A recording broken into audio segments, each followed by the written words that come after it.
السلام علیکم ورحمۃ اللہ وبرکاتہ۔ ہم آپ کی خدمت میں حاضر ہیں ایک نئے سبق کے ساتھ۔ تو چلتے ہیں آج کے سبق کی طرف۔ آج ہم نے پڑھنی ہے سورہ عبس، سورۃ عبس مکیہ۔ بسم اللہ الرحمن الرحیم۔ بسم اللہ، اللہ کا نام باریک پڑھنا ہے، الرحمن الرحیم، را کو پر پڑھنا ہے، حا کے تلفظ کا دھیان رکھنا ہے، اور اسی طرح رحیم میں بھی۔ عبس وتولی، عبس عین کے مخرج کا دھیان رکھنا ہے، اور وتولی میں لام کے اوپر کھڑی زبر ہے تو یہ وقف اسی طرح سے ہوگا۔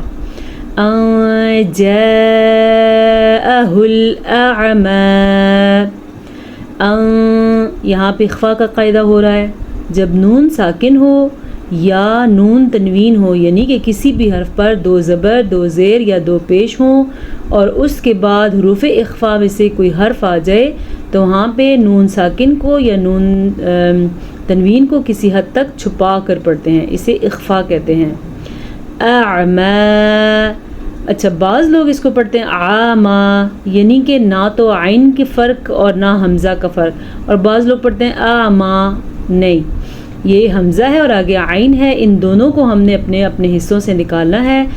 الف جو ہے وہ منہ سے نکلتا ہے اور عین جو ہے وہ حلق سے نکلتا ہے، تو اس کو کیسے پڑھیں گے؟ جاءہ الاعمی وما یدریک لعلہ یزکی۔ وما یدریکا میں دال کے اوپر قلقلہ ہو رہا ہے کیونکہ 5 حروف قلقلہ ہیں جن میں دال شامل ہیں۔ کون کون سے ہیں وہ؟ قاف، طا، با، جیم، دال، یہ حروف قلقلہ ہیں۔ جب ان کے اوپر جزم آ جائے، اسے جزم کہتے ہیں جو اوپر ہے، جب ان حروف کے اوپر جزم آ جائے تو وہاں پر جھٹکے کی سی کیفیت پیدا ہوتی ہے، اسے کہتے ہیں قلقلہ۔ یزکا، اچھا عموماً غلطی کیا کرتے ہیں لوگ، ایک تو لعلہ پڑھتے ہیں، عین کو بھی نہیں صحیح پڑھتے، اور ہا کے اوپر آپ دیکھ رہے ہیں الٹا پیش ہے تو اس الٹے پیش کو بھی نہیں پڑھا جاتا، تو اس کو کیسے پڑھیں گے؟ لعلہ۔ اگلی لفظ میں غلطی کیا کی جاتی ہے، لوگ اس کو پڑھتے ہیں یزکا۔ کیسے یزکا؟ بھئی زا کے اوپر شد ہے تو یہ شد بھی پڑھی جائے گی، تو ہم اس کو کیسے پڑھیں گے؟ یزکا۔ یزکا پڑھ کے آپ نے قرآن مجید کے تلفظ کو غلط کر دیا، آپ نے شد کو چھوڑ دیا، ہم ایسا کر ہی نہیں سکتے، تو آپ ایسا سیکھیں جو حق ہے قرآن کو پڑھنے کا، تو اس کو کیا پڑھیں گے؟ یزکا۔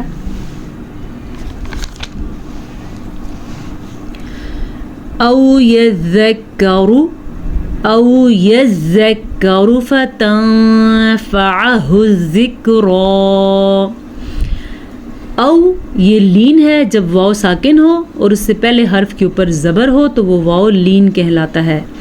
اچھا جی، یہاں پہ عموماً غلطی کیا کی جاتی ہے، یہاں پہ لوگ پڑھتے ہیں یذکرو، یہ یذکرو نہیں ہے، یہ کیا ہے؟ یذکرو۔ زال کی شد بھی ادا کرنی ہے اور کاف کی شد بھی ادا کرنی ہے، اگر آپ اس کو یذکرو پڑھتے ہیں تو آپ غلط پڑھ رہے ہیں، اس کو ٹھیک کر لیں۔ یذکرو فتنفعہ الذکریٰ۔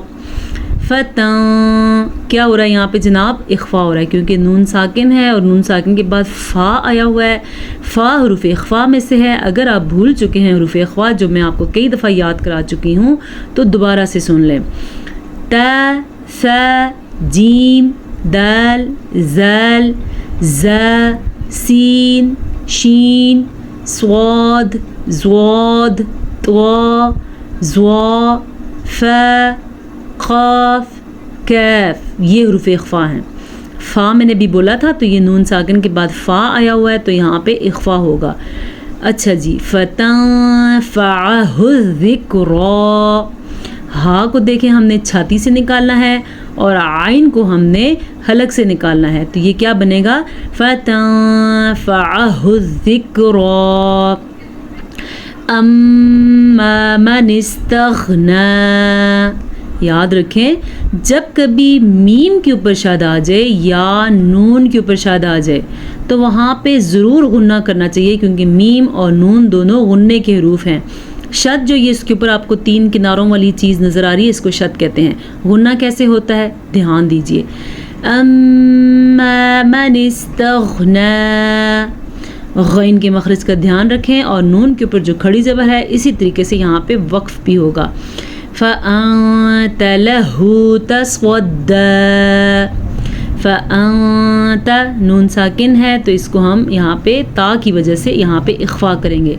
اچھا غلطی کیا کی جاتی ہے، اس کو پڑھنے والے پڑھتے ہیں فأنت له تصدى، ہم اس کو لہو نہیں پڑھ سکتے، ہا کے اوپر الٹا پیش ہے تو اس کو ہم پڑھیں گے لہو تصدى، سواد کو پر پڑھنا ہے اور دال کے اوپر کھڑی زبر ہے اس کو ادا کرنا ہے۔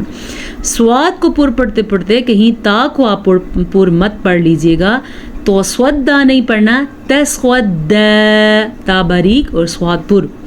وما عليك ألا يزكى، علیک عین کا دھیان رکھیں، یا لین ہے تو اس کو لئی کا ہی پڑھیں گے، لی کا نہ پڑھ دیجیے گا آپ۔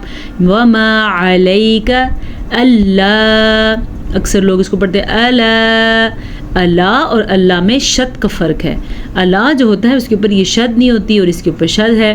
یزکا پڑھنے والے کیا پڑھتے ہیں یزکا، وہی غلطی جو پہلے بھی میں نے آپ کو بتائی ہے، زال کی زا کی شد ضرور ادا کرنی ہے، کیسے اللہ یزکا۔ وَأَمَّا مَن جَاءَكَ يَسْعَىٰ، پھر سے میم کے اوپر شد آ گئی ہے تو یہاں پہ غننے کی کیفیت پیدا ہوگی، وَأَمَّا یہ غنہ ہے، مَن جَاءَكَ نون ساکن کے بعد جیم حروف اخفا میں سے ہے، حروف اخفا ابھی میں نے آپ کو بتائے ہیں، تو جب کبھی نون ساکن کے بعد جیم آ جائے یعنی حروف اخفا میں سے کوئی حرف آ جائے تو وہاں پر اخفا ہوگا۔ من جاءک یسعی وہو یخشی فأنت عنہ تلہی، فأنت نون ساکن کے بعد تا ہے تو اخفا ہوگا، لیکن یہاں پہ نون ساکن کے بعد حروف حلقی میں سے ہا آیا ہوا ہے تو یہاں پہ اخفا قطعاً نہیں ہو سکتا، کیونکہ یہ رول ہے۔ ابھی جو میں نے آپ کے سامنے حروف اخفا پڑھے ہیں ان میں حمزہ ہا، عین حا، غین خا نکل چکے ہیں تو وہ یہاں پہ آ چکے ہیں۔ جب کبھی نون ساکن یا نون تنوین کے بعد حروف حلقی میں سے کوئی سا بھی ایک حرف ہوگا تو وہاں پہ اظہار ہوگا، اخفا نہیں ہوگا۔ تو ہم نے جیسے لکھا ہے عنہ ظاہر کر کے پڑھنا ہے نون کو، تلہی